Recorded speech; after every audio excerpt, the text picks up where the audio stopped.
Parent Entrepreneur Power, conversation number 131. Parent Entrepreneur Power. Wait, what? Entrepreneur Power!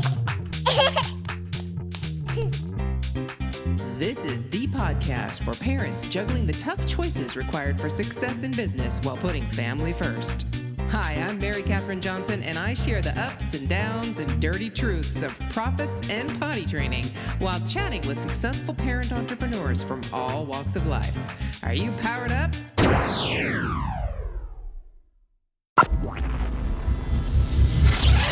Welcome to the Conversation Power Parents. Hello there, Mary Catherine Johnson here, and I am so fired up and powered up to be with you today because this is a follow-up to my last conversation with you, episode 130, Conversation 130, where I talked about the power of saying no and what that might get you. Well, I am going to take that a step further, and I'm going to talk about some very specific obstacles that you might be facing that I have definitely faced, and some tips on how to get past them, how to work through them, and what to do when you come up against them. But at the end, I am going to have one single tool that I'm going to share with you that will help you overcome all three at the same time. So I hope you hang on for that because I think you're going to find this tool pretty darn productive and pretty darn helpful for your business as well. So basically, what are we talking about today? What is the one tool that will help you overcome the top three obstacles to business success for us parents? And yes, there are the top three. Where do I get these top three? I have been having conversations with y'all, with some of the people in the audience. Thank you very much for chatting with me and the willingness to chat with me lately. I've gotten to know some amazing people, some great businesses that y'all are building, and I've been very, very blessed to be able to offer my little 2 cents here and there and hopefully help you out. So that's where I'm getting these top three obstacles, not only from these conversations that I've been having with amazing parent entrepreneurs, but over the 130 episodes we've done on this show together, right? The chats that I've had with people, and every single one of the parent entrepreneurs I've interviewed has talked about one of these three things. Really, these are the top three things. And that's where I'm getting it. In addition to the 13 years that I've been in online business, I've tackled all of them myself. So let's get to them. Let's get to these top three obstacles, hurdles, difficulties, whatever stinking word you want to call them. These are three things we all face. Every single one of us. None of us is immune to any of these. So let's start with the number one, and the one that I talked, I think, most about in the last conversation we had. And that is time management.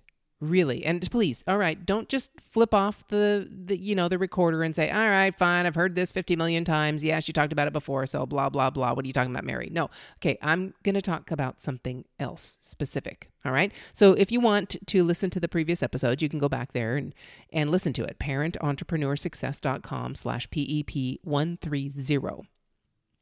I'm not going to rehash that. Go listen to it. All right. But wait. After you're done with this one, please. But I'm going to talk a little bit more about some of the things, not just scheduling, which is what I talked about last time, but how do you know what to put on that stinking schedule? Right? What actions, what tips? I was in a Facebook group just this morning, and one of the gals was saying, how do I know, I know what I'm supposed to do in the day, but how do I schedule it? How do I know what to put on the calendar? And how do I figure that calendar out? Do I put it in blocks of time? Do I just put each thing down at every 30 minutes? How do I know how long it'll take? Blah, blah, blah, right? That's what I'm talking about. And I won't get too specific, but the first thing I'm going to talk about is how do you distinguish between the actions that will move your business forward and the actions that won't. And I call those power actions for the ones that move your business forward and zombie actions for the ones that won't. And I mentioned this a little bit, but really that's what we're talking about. And when you sit there and think about what am I going to put on my schedule? What am I going to be able to do today? If at least more than half of the things you decide to do for the day, if at least more than half are not actually directly related to making you money, they shouldn't be there. Period. So what are the things that might be directly related to making you money? Well, I'm helping my son build his business, and I'll give you him as an example. He's my podcast editor, and he is now offering his services to other podcasts now that he's out of high school and going to college to edit their podcasts. And one of the things that I'm helping him do, and one of the things that will directly relate to his revenue, it may not relate to it immediately, but he's in the startup phase. So his number one goal right now is getting more clients and finding the people that he can help.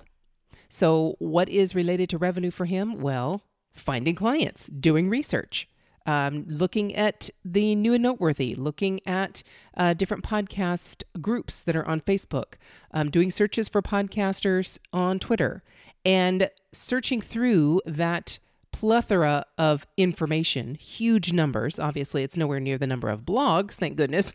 But still, we're talking, what is it, 150,000 podcasts out there so far or more. So, of course, he's not going to go through all of them, but there's a strategy to how he's going to choose which ones to look at. So that's related to money, because that will directly put him in touch with the people who can hire him. So at his stage, that's a money-making activity. That's what he's spending the majority of his time doing research. And then he'll do the contacting and following and communicating and commenting on and building an actual relationship with people, not just going and trying to sell them. And so he needs to really be sure that he isn't interested in that podcast or whatever that person has to say. So those are all money-making activities, research on the podcasts and following and commenting.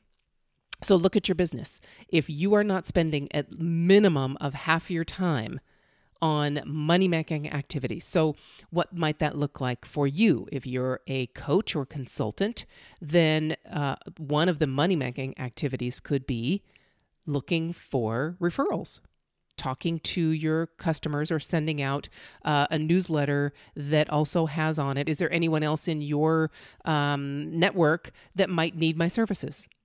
That is a money-making activity. It could produce income for you pretty quickly. And so when someone puts you in touch with that person, then you're going to need to make the phone call or do whatever you need to do to further that relationship and hopefully get a new client. If it's selling products, what do you need to do? What is possibly a power action versus a zombie action? Okay, well, what about opening up a new market? Or what about doing some advertising to increase during a spike in your the time that is critical for your business? So like for my Mommy Loves business and maternity shirts, Halloween is my number one time when people buy my product. That is the most popular time. And of course, I'm going to try and maximize that time. So during that time, I can write blog posts, I can write guest posts, I can do advertising on Facebook or Twitter or Instagram or Pinterest, getting people to share those images with direct links to where they can buy that product. Now that is going to be a power action. If I'm just trolling around on Facebook or Twitter and retweeting people, that's a zombie action. So at minimum of 50% or more of my time, especially if I'm really looking for a growth phase, should be spent on power actions that directly relate to making me money. Now, why would guest posts make me money on Mommy Loves? Well, if I'm guest posting on sites who have the exact same clientele that I do, but maybe don't sell a product, then people will, if they like what I say, go to follow the link and directly buy my product. Or if I send a product to a reviewer and that reviewer posts a review and gives a direct link to their audience to be able to buy that product, there's a money-making activity if I make a connection with a reviewer. So these are all differences between just using your time to kill time and just, you notice I didn't say anything about updating my website or filling up my Buffer account, my Buffer app, or reading for learning a new technique and a new sales technique or webinar technique. And those things might lead me money later, but I'm looking at now. What can I do now to make money? I can add webinars if that's the that is one of the goals of my business, to transition to webinars and more of a online automated revenue stream. That's what that would get me, right? If that's part of my business model, then you betcha, creating that webinar and doing the whole sales funnel and opt-in funnel for that webinar is a money-making activity. All right, so I'm not going to beat it to death. That's power actions versus zombie actions. Another thing you can do in terms of your schedule or time management that makes a huge difference in your day is some type of daily activity and exercise. I swear to you, if you are sitting in front of your computer and you don't get up unless you have to go to the bathroom or eat lunch, and you don't actually get up and stretch or do something else, you are not allowing your brain the amount of oxygen and the amount of time that it needs to be able to adapt to whatever it is you're doing. And that's really what time management is about, adapting quickly, especially for us parents.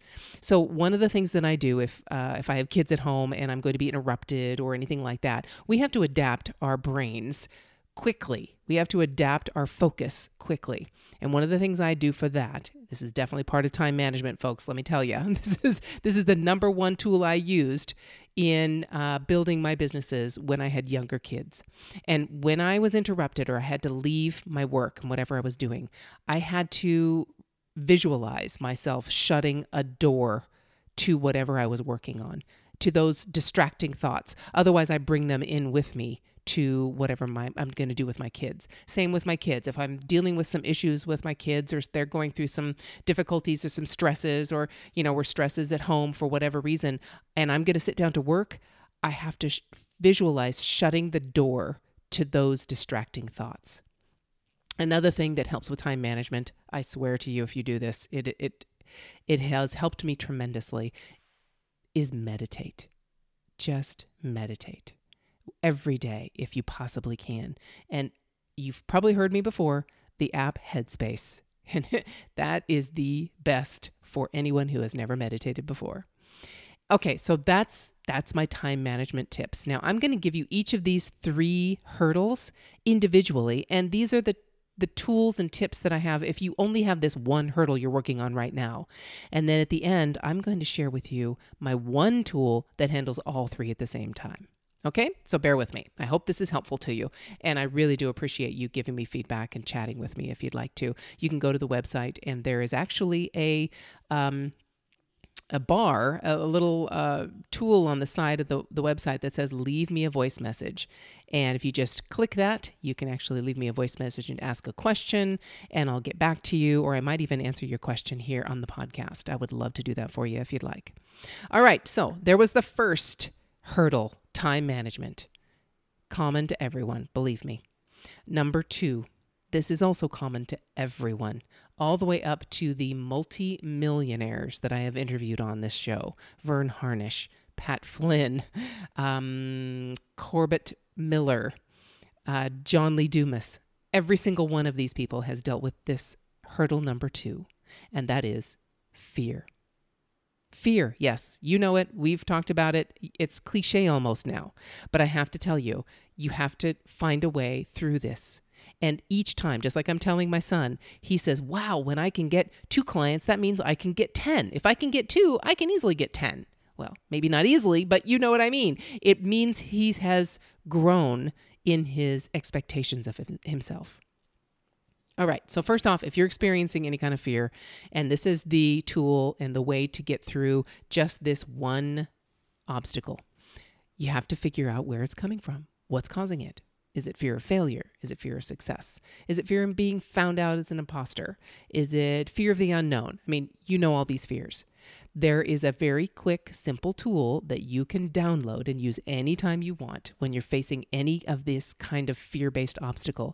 And you can go to the show notes, parententrepreneurssuccess.com/PEP131 and download it. It is my fear worksheet. I also have it pinned to the top of my social media accounts. So it's pinned to the top of my Twitter account, and you can find me there at Parent ePower. And it is also pinned to the top of my Facebook business page, and that is Parent Entrepreneur HQ. This is the fear worksheet. 3 simple steps to just help yourself get through whatever fear you're facing right now. All right. So that's if you're just dealing with fear. That's number 2 hurdle. I didn't handle that as long because I'm not a psychoanalyst. All right. I'm not. I can't psychoanalyze you over the radio or over the podcast or in your earbuds.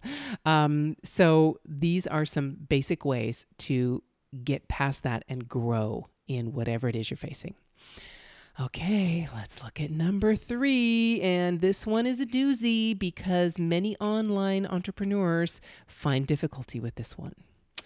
And number 3 obstacle is consistent revenue or profit. Consistent.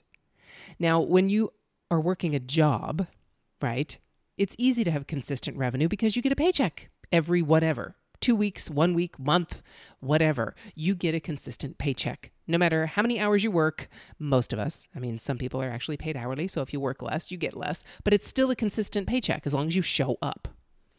We entrepreneurs don't get that unless you've set up many systems and you have an online residual income business or, any kind of passive income business that is consistent, that is set up, and there is no change in the market, which happens all the time, then if you have a job, you have a consistent revenue. If you don't and you're an entrepreneur, you don't. So I have a couple of questions for you, and I can help you with this one obstacle. All right. First thing I have to ask you is, have you sold anything yet? All right. Are you in the beginning stages, or do you actually have some kind of revenue or some kind of product that you offer or service, and you've actually offered it to people and people have taken you up on it and they've actually bought it from you or hired you or whatever it is? If you haven't sold anything yet, then we can't really handle that obstacle because that's a totally different obstacle. Okay. There are many different things that we would have to deal with before that. These solutions I'm going to give you for this one are based on the fact that you've already done this. You've already actually sold something and you've been making at least some revenue, but it's just not consistent yet. All right. So until you've sold something, you just have an expensive hobby. Sorry, but you do. Believe me, I've had those too.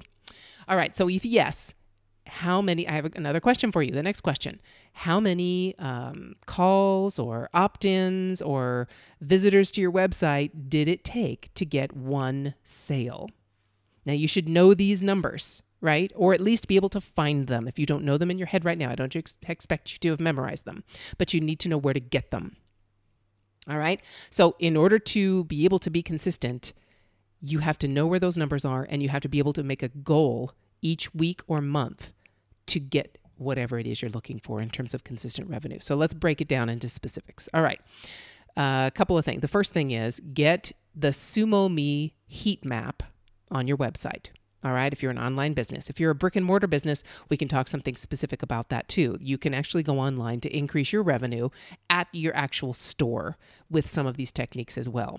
But that's a whole other ball of wax that we can also talk about with, networking with businesses in your area, collaborating with them and sharing promotions and things like that, giving a visitor, frequent visitor card that recommends other businesses in the area, and they do the same for you. There are many other methods that don't cost money to get people in your door. I'm helping a business do that right now. And it's a lot of fun because I love seeing people coming in the door because you actually see people. It is so cool. Anyway, so right, if you are an online business, then please get the Sumo Me heat map. It is free. It's Sumo Me with one word, SUMOME, and specifically use the heat map. And what that does is it tells you if it's the free account, you can put the heat map on 5 different pages on your site, your top 5 pages. Obviously, start with your home page. And then it'll show you where people go on that page and what they click on, where their mouse clicks.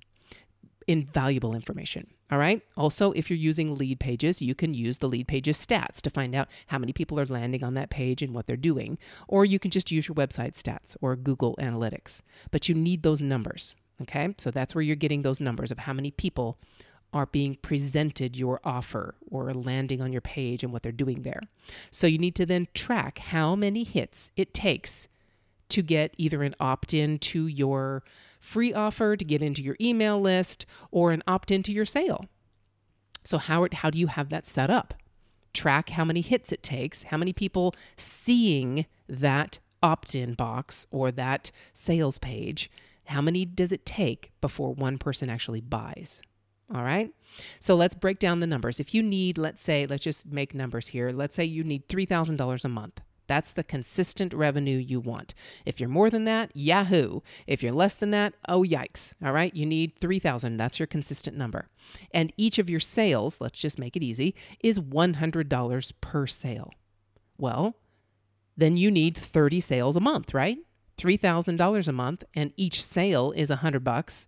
You need 30 of them to get you to $3,000 a month, right? Simple math. All right. Now it gets a little less simple because now you have to know those other numbers from the heat map or the lead pages or your website stats, okay? You need to know your conversion rate. That's why I said you need to have actually sold something first. So if your conversion rate, let's say, is 5%, and this, I'm talking about conversion to a sale, not just an opt-in. We can talk about that too if you want at a later time. But if you need just opt-ins, that's getting into an email, automated email sequence that might eventually lead to a sale. And that's totally cool. That's a great way to do it. Or it might be to a webinar landing page.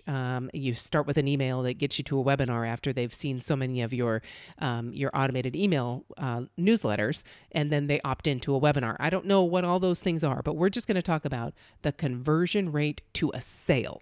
Okay, so if your conversion rate to a sale is, let's say, 5%, then for every 100 people who are presented your offer, okay, every 100 people who see the possibility of clicking the buy now button, 5 people actually buy, right? That's 5%. For every 100 people that see that buy now button, 5 of them buy. Okay, if that's the case, then you need, here again, it's simple math. You need 600 people to see that buy now button, whether it's an opt-in, a sales call, whatever it might be, for you to actually tell them, are you ready to buy now? If you're going to say it to them in person, if you're going to show them a button on their website, how can I handle that for you? Would you like cash, check, or credit card? You know, I've done all of them, right? So you need 600 people to be presented your offer in order to get 30 people to buy it, and that will get you $3,000 a month.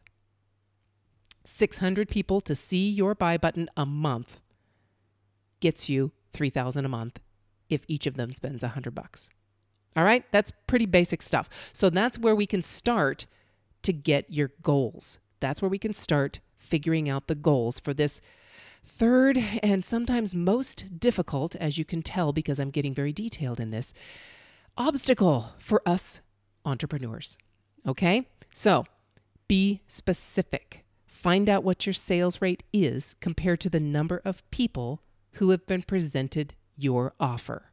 You got to test different variations of your opt-ins, of your visits to your website by changing your landing page or your sales copy. You need to really, this is where adaptation is key. You need to be able to test and figure out what's working and what's not working. And that's where a lot of these tools help, like the Sumo Me and the lead pages, because they give you some of that information. It also helps to have someone else look at it, obviously, if you're not a copywriter or hire a copywriter or whatever. But you need to tweak it. So don't get too caught up in the minutia, like all the different colors. Don't get too caught up in, whether yellow works better in converting for sales or purple or orange. Just don't use black or red. Okay. And you're good. There are some different things you can Google about different colors, but if you get caught up in that minutia and figuring out, well, maybe it's too lavender or maybe it's too bright pink. All right. Don't get caught up in that minutia about it. Just work steadily toward this number, this goal you have of 600 people to see your offer, and you will get those sales. Sometimes a little bit more, sometimes a little bit less, but you won't go from 3,000 down to 1,500 or 0 to 3,000 if you consistently present and find a way to get those 600 people there. Now, obviously, that's another whole ball of wax, right? How do you get those 600 people there? Yeah, we could talk about that all day too. But if you at least know those numbers and you at least know what you're doing now, you can break it apart if it's not consistently happening. And if you have that goal and you keep that goal in front of you, you can tweak and figure out what works best. I made a few little changes on one of my opt-in forms, a few wording changes, specifically asking where someone is right now. Are you feeling totally overwhelmed? Are you ready to feel like a grown-up again? And just those words doubled my opt-in rate. But I wouldn't have known that unless I saw that somewhere else and someone else mentioned that this particular formula worked for them, and I tried it. And we're talking within about 2 weeks, the opt-in rate doubled. Okay? So tweaking it is going to take time, but if you at least know these numbers, you can be consistent with the revenue and the profit. All right, so we talked about 3 hurdles: time management, fear, and inconsistent revenue or profit. Now, we talked about specific tools for each of those individually. Are you ready for the one tool that'll handle all 3? If you have all 3, and most of us do, most of us have at any time, one time or another, had all 3 of those hurdles and more. And the number one tool to get over them is a one-on-one coach or mentor. Seriously, that is the best tool that anyone can offer you to boost your business beyond anything you can do on your own. And let me share with you what I mean and why I believe that. So let's see, it was 2014, I believe, and I signed up and plunked down my money for Jamie Tardy's Millionaire Hustlers. This was the first Millionaire Hustlers she offered. And I think there were about probably maybe 15, 20 of us, maybe a little bit more, but only 15 or 20 that were actually active in the group. And she took us through 9 weeks of specific actions each week to really boost our business and handle all 3 of those obstacles that I just went through. And I am telling you right now, this more than doubled my business before the 9 weeks were over. Because why do you think that is? Because I had someone holding me accountable. And that's the way we all are. You know, we all are. If you're not that way, then you probably don't need to be listening to this podcast, right? Because you got it. You've already got it dialed in and you handle whatever happens and it's just smooth sailing for you. And if that's the case, wahoo, man, you better come on here and you better go to the site and leave me a voicemail message so I can have you on the program. But even if you're not, and even if you are, we always learn and grow and change, and there's something new happening. And especially in business, when you are facing these hurdles and you're just tired of inching along and not seeing the growth that you think equates to the work you're putting in, then you need a coach. You need a mentor. You need someone that will hold you accountable and look from the outside, because that, I think, is the number one thing that helped. She looked from the outside and made me think of things that I hadn't really thought of, and in ways that were surprising. And I'm now in a mastermind group with 2 of the people that were in that Millionaire Hustlers group with me. And oh my goodness, the growth we have seen since then, because we basically kept those accountability of each other, kept that accountability of each other going. And we have just seen exponential growth. One person in particular was just primed for it. And he'd been producing content and not asking for any money for like 2 years. And so his business has just exploded. He's actually looking, last year, I think he did 400,000 in revenue, and that was 2015. 2014, he did 50,000 in revenue.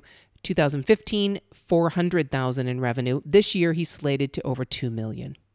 So yeah, this stuff works, people. I'm telling you, when you get a one-on-one coach and have someone hold your hand and kick your ass, you will do it.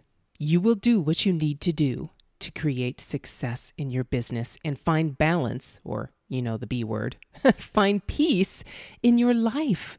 Power parents, that's what you need. If you have all three of those, or two of those obstacles, or all three of them, or even one of them, and you've been trying to use some of these techniques we've talked about on the show, it's time for you to just bite the bullet and do it and find a mentor and a coach to help you get past it, because you're wasting money otherwise. You're wasting time and you're wasting money. And if it's a good mentor or coach, they won't just keep going without actual results. And I mean results. If you're spending $900, this is how much I spent on this particular program, this Millionaire Hustlers group, over $900 for 9 weeks.